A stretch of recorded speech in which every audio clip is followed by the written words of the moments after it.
Olá! Hoje a gente vai conversar sobre duas siglas que são, olha, fundamentais para entender a assistência social no Brasil: CRAS e CREAS. Eles são os verdadeiros pilares desse sistema. E o nosso papo aqui vai ser denso, com base na lei, para a gente desvendar como essa arquitetura toda funciona, para no fim das contas garantir direitos no dia a dia. Certo. Vamos aprofundar essa frase, que é quase um mantra. O CRAS previne, o CREAS repara. É a chave para entender o sistema todo. Pensa assim: de um lado, a gente tem a prevenção, um trabalho para evitar que os problemas aconteçam.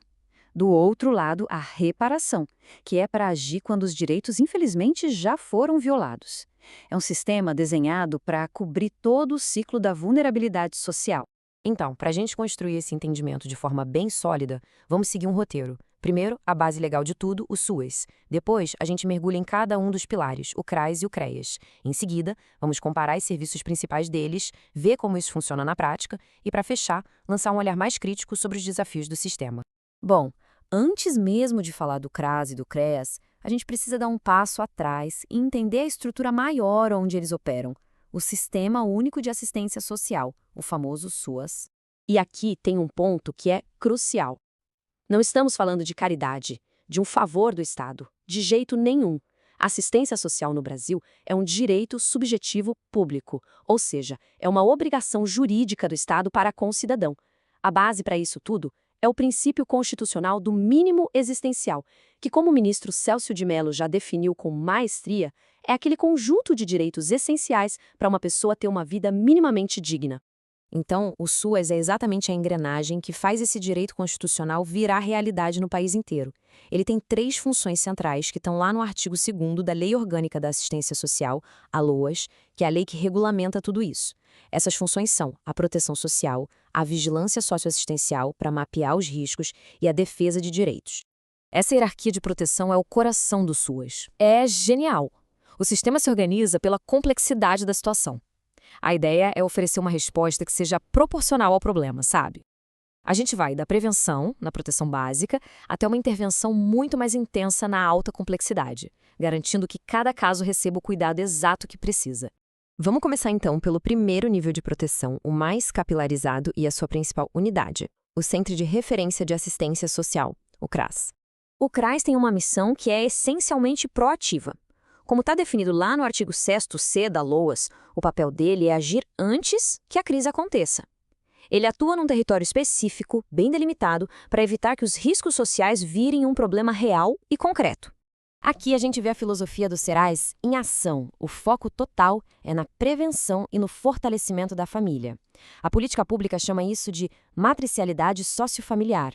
E o trabalho é focado no território, o que a gente chama de territorialização. Isso significa que o trabalho é feito lá, pertinho, onde as famílias vivem. O acesso foi pensado para ser bem amplo, viu? De um lado tem a procura espontânea. Mas isso é fundamental, tem também a busca ativa. É quando a própria equipe vai atrás, identifica quem precisa de ajuda, mas, por algum motivo, não chegou até o serviço.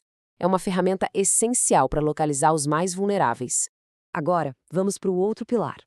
Se o CRAS é o especialista em prevenção, o CREAS entra em campo quando a prevenção não foi suficiente, quando a barreira de proteção foi rompida e um direito já foi violado.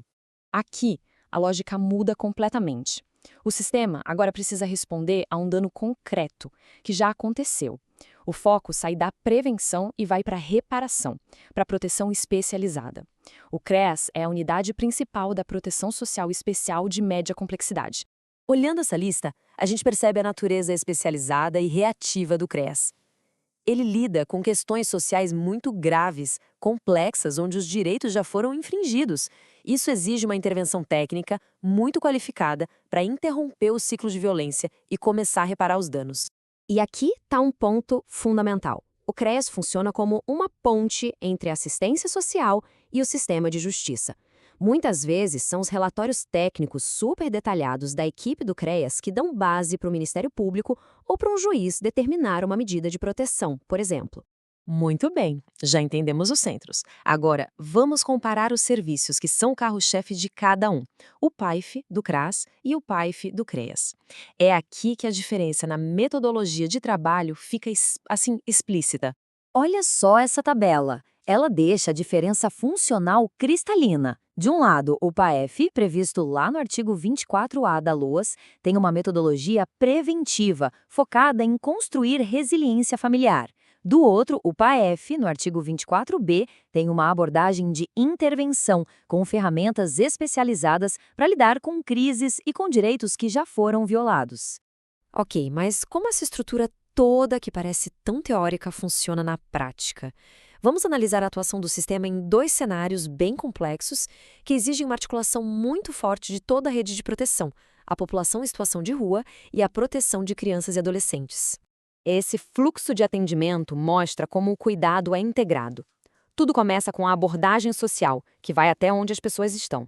Depois, os centros POP oferecem um atendimento especializado durante o dia. E nos casos mais graves, de vínculos familiares totalmente rompidos, o sistema avança para alta complexidade com o acolhimento institucional. E aqui a gente vê o papel duplo e importantíssimo do CREAS na proteção de crianças e adolescentes. Na esfera civil, ele protege as vítimas de violência. Mas ele também atua na esfera infracional, executando as medidas socioeducativas que a justiça determina. O objetivo, conforme prevê o Estatuto da Criança e do Adolescente, é promover a responsabilização através do apoio social e educacional, e não só da punição. Bom, o sistema é muito robusto no seu desenho legal, sem dúvida, mas a sua implementação na vida real enfrenta desafios constantes que a gente precisa analisar.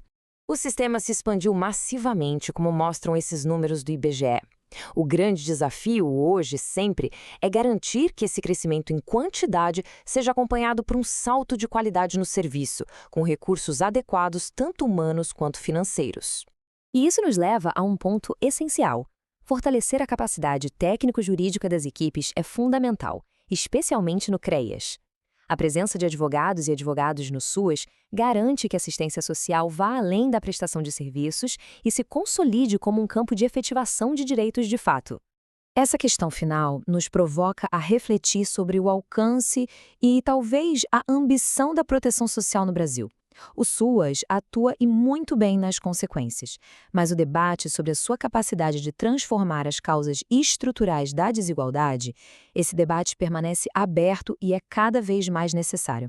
Bom, se essa nossa conversa foi útil, peço que se inscreva no canal e deixe o like. O seu apoio nos ajuda muito a continuar decodificando temas complexos como este. Muito obrigado por acompanhar.